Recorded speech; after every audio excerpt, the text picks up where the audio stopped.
Le vent est le seul véritable habitant de ce lieu, une présence physique constante, un sculpteur de paysages et un porteur d'un froid profond et mordant. Il hurle à travers une étendue blanche et uniforme, un désert à nul autre pareil sur notre planète. Ici, il n'y a pas de route, pas de ville, pas d'installation permanente pour briser l'horizon.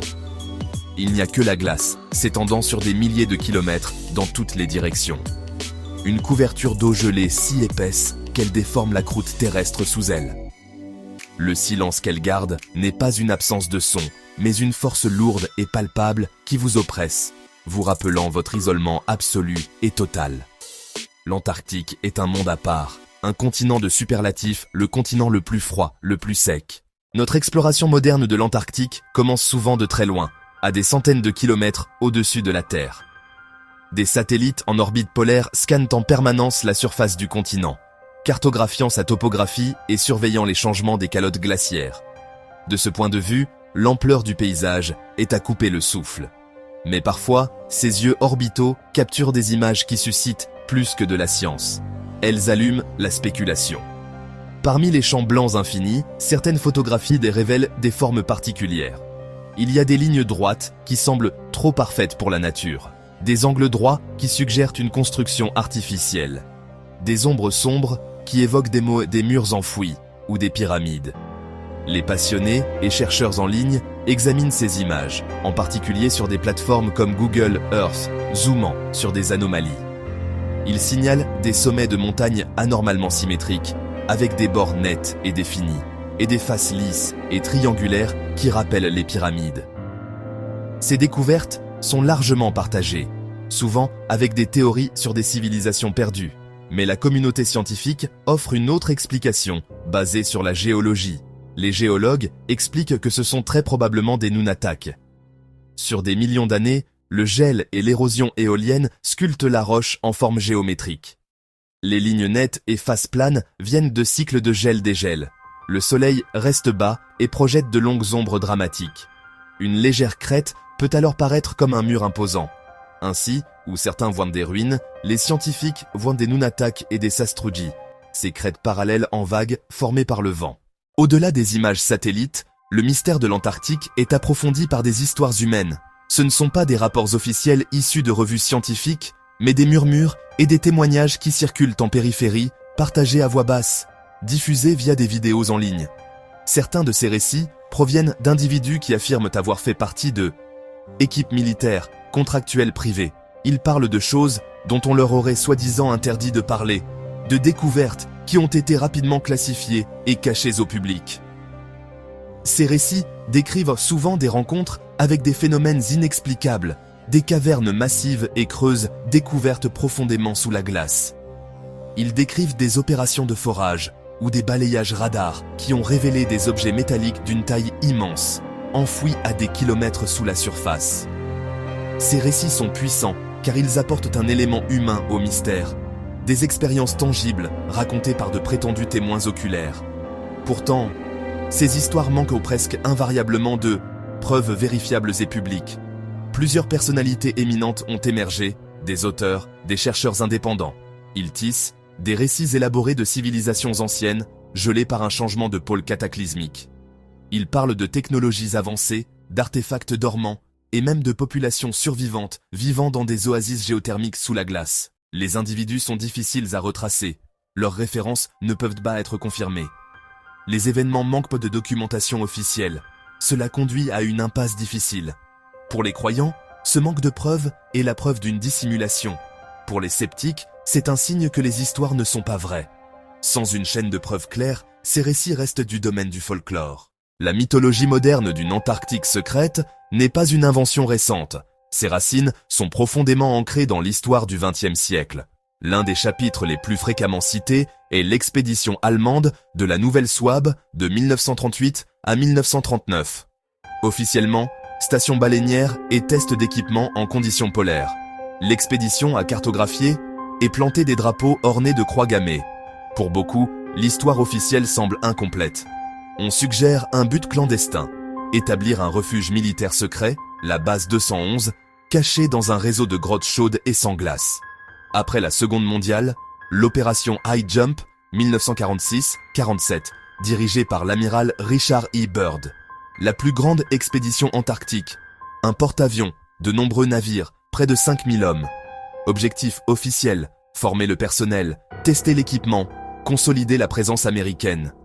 Des récits affirment que des forces avancées ont résisté. Des engins volants en forme de disque émergeant de l'océan. Attaquent, forcent un retrait. Mais les archives officielles évoquent des difficultés logistiques, météo extrême, accidents et pertes humaines. Aucun document ne mentionne une bataille avec des ovnis. Byrd parla de l'importance stratégique des pôles. La disparité entre archives et légendes garantit que l'opération High Jump reste un pilier du mystère antarctique. Alors que les théories spéculatives captivent l'imagination, la véritable exploration scientifique révèle un monde étonnant. La science moderne n'ignore pas l'inconnu sous la glace. Elle cherche activement à le cartographier. Les chercheurs utilisent des outils puissants capables de sonder des kilomètres d'eau gelée, le principal étant le radar de pénétration des glaces. En envoyant des ondes radio et en analysant les échos, les scientifiques peuvent créer des cartes tridimensionnelles détaillées du substratum rocheux. Grâce à ces méthodes, ils ont découvert des lacs sous-glaciaires. Plus de 400 ont été identifiés. Le lac Vostok est le plus grand et le plus célèbre. Un lac d'eau douce, de la taille du lac Ontario, enfoui sous près de 4 km de glace. Cette eau est isolée de l'atmosphère depuis des millions d'années. La perspective d'explorer ces lacs est passionnante. Ils pourraient abriter des formes de vie microbiennes, évoluées en isolement complet, des indices sur la vie sur d'autres mondes gelés, comme Europe. La cartographie radar a révélé des chaînes de montagnes entières. Les montagnes Gamburtsev, comparables en taille aux Alpes, sommets abrupts et vallées profondes. De plus, des réseaux de rivières et de ruisseaux sous-glaciaires créent une plomberie continentale, lubrifiant la base et influençant l'écoulement. Ces découvertes prouvent qu'un monde complexe et dynamique existe sous la glace. Montagnes cachées, vastes lacs, rivières qui coulent. Si la nature peut cacher une chaîne de montagnes de la taille des Alpes, que pourrait-elle d'autre dissimuler là-bas? Les merveilles connues offrent un terrain fertile à l'imagination. La glace est un voile qui pourrait révéler d'autres vérités. L'un des arguments les plus tenaces en faveur d'une dissimulation tourne autour de la question de l'accès. Le continent est régi par le système du traité sur l'Antarctique, un accord qui désigne la Terre à des fins pacifiques et scientifiques, mais établit aussi un cadre de contrôle. Certaines zones sont désignées comme zones spécialement protégées. L'accès est strictement limité à ceux qui possèdent un permis scientifique spécifique. Raisons officielles: protéger des écosystèmes uniques, prévenir la contamination, assurer la sécurité humaine. Pour les suspects, ces zones sont des clôtures invisibles. L'interdiction d'exploration indépendante est citée comme preuve. Le récit suggère que ces zones interdites recèlent de pyramides, ovnis écrasés, entrées de bases souterraines. La bureaucratie devient un mur destiné à dissuader quiconque de s'approcher trop de la vérité. Le contrôle de l'information, images en basse résolution, zones floues, alimente les soupçons. Les autorités parlent d'erreurs d'assemblage, de lacunes, de sécurité des stations. Mais pour un esprit sceptique, une zone floue est une rédaction, un rideau numérique de dissimulation. Cette perception du secret nourrit les théories du complot. Là où l'accès est contrôlé et l'information filtrée, le doute s'enracine. Et les garde-fous scientifiques deviennent, pour certains, les outils d'une grande dissimulation. Au-delà des mystères et des légendes, l'Antarctique recèle une valeur pratique et stratégique immense. La calotte contient environ 70% de l'eau douce de la planète, une ressource d'une valeur incalculable. Bien que la technologie d'exploitation n'existe pas encore, son potentiel n'échappe pas aux puissances. Le véritable enjeu, ce qui est enfoui en dessous, des minéraux précieux, des métaux rares et des combustibles fossiles. Le traité de 1959 a imposé un moratoire sur l'exploitation, richesse en suspens au nom de la paix et de la science. Cependant, l'accord n'est pas permanent. À mesure que la technologie progresse et que les ressources diminuent, la pression augmentera. Les bases servent de point d'appui stratégique, de marqueurs pour d'éventuelles revendications futures. Sous la coopération officielle, un courant de compétition persiste, un échiquier géopolitique discret. La course à la cartographie est aussi une course à l'identification des zones prometteuses pour l'avenir. Des découvertes majeures pourraient déstabiliser le traité et déclencher une ruée vers le continent. Les secrets gardés concernent peut-être moins les civilisations anciennes que l'économie froide et les dynamiques de pouvoir. Une carte au trésor du dernier grand entrepôt de ressources de la planète. Le plus grand secret que l'Antarctique nous révèle n'a peut-être rien à voir avec des villes cachées ou une technologie extraterrestre. C'est une histoire écrite dans la glace elle-même. Une histoire détaillée et sans ambiguïté du climat de notre planète. Certaines carottes mesurent plus de 3 km, offrant un enregistrement continu remontant à plus de 800 000 ans. Chaque couche correspond à une année. Des bulles d'air anciens y sont piégées, des échantillons de l'atmosphère passée. En analysant ces bulles, on mesure directement les gaz à effet de serre, le dioxyde de carbone, le méthane, d'il y a des centaines de milliers d'années. En étudiant les isotopes de l'eau, ils reconstituent la température moyenne mondiale avec une précision remarquable. Un enregistrement clair des cycles climatiques naturels, ère glaciaire et période interglaciaire chaude. Température et dioxyde de carbone montent et descendent ensemble dans une danse serrée à grande échelle. Cette archive raconte une histoire fascinante et troublante. Le climat peut changer de façon dramatique et rapide. Comparé aux données récentes, les conclusions sont frappantes. La concentration de CO2 actuelle est plus élevée que durant les 800 000 dernières années, et elle augmente à un rythme sans précédent. C'est le secret le plus profond et le plus troublant. Non pas du passé, mais un avertissement sur notre avenir. La glace est un témoin silencieux, fournissant des preuves irréfutables. L'histoire n'est pas une fantaisie, mais un fait empirique. Elle avertit des points de basculement et des boucles de rétroaction, montrant comment la planète a réagi.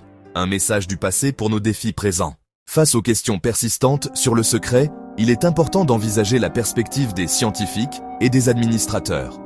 Pour chaque théorie de dissimulation, il existe souvent une explication pratique, logique et moins sensationnelle. Le coût immense et la complexité logistique sont difficiles à exagérer. Une expédition peut coûter des millions. L'équipement tombe en panne, le carburant est précieux. La nourriture et les instruments doivent être transportés sur de vastes distances. Ces réalités exigent planification méticuleuse et contrôle strict, des salvagardes essentielles pour des sites immaculés. Introduire des microbes modernes pourrait détruire des opportunités uniques d'études. Dans l'après-guerre, les pôles étaient hors des frontières stratégiques. S'entraîner au froid extrême était une préoccupation réelle. Les secrets probables, capacité militaire standard et préparation, pas technologie d'un autre monde. La science est lente, méthodique, incrémentale. Elle offre rarement des révélations dramatiques. Quand un scientifique dit « nous ne savons pas encore », c'est un aveu honnête, mais certains y entendent une évasion. La vérité ennuyeuse des défis logistiques et des protocoles aura toujours du mal à rivaliser avec une histoire passionnante de monde caché. Nous revenons donc à la vaste toile blanche de l'Antarctique. Le vent hurle toujours son chant ancien, et le silence demeure, profond et intense. Le continent a-t-il été dépouillé de son mystère? Pas du tout. Les montagnes enfouies, les lacs colossaux, les rivières coulant dans l'obscurité sont, à bien des égards, plus merveilleuses que les fictions. Elles prouvent qu'un monde entier nous est caché. La planète dissimule ses plus grandes caractéristiques. La frontière entre ce qui est connu et imaginé évolue. Chaque découverte ouvre une douzaine de questions. La force des histoires fantastiques naît de notre besoin de croire qu'il y a plus que ce que l'on voit. Ces récits en disent plus sur nous. Espoir de grandes découvertes, peur des pouvoirs cachés, méfiance envers l'autorité. L'incertitude elle-même donne vie à ces histoires. Tant que des kilomètres de glace nous sépareront du substrat, l'émerveillement, la spéculation et le doute demeureront. Le véritable secret n'est peut-être pas un objet, mais le double rôle du continent, archive et miroir. Les histoires enfermées dans la glace sont cruciales, et c'est aussi un miroir de notre curiosité et de nos monstres. La glace garde bien ses secrets. Les scientifiques poursuivent leur travail patient, forant, scannant et écoutant. Les satellites continuent leur veille silencieuse depuis les airs. Et les conteurs continuent de tisser leur récit de ce qui pourrait être. La vérité de l'Antarctique est probablement une tapisserie complexe. Science établie, manœuvres géopolitiques et pouvoir de l'imagination. La glace garde bien ses secrets. Et alors que nous nous tenons au bord de cet immense inconnu, une question silencieuse et ouverte demeurera toujours. Qu'avons-nous pas encore pensé à chercher ?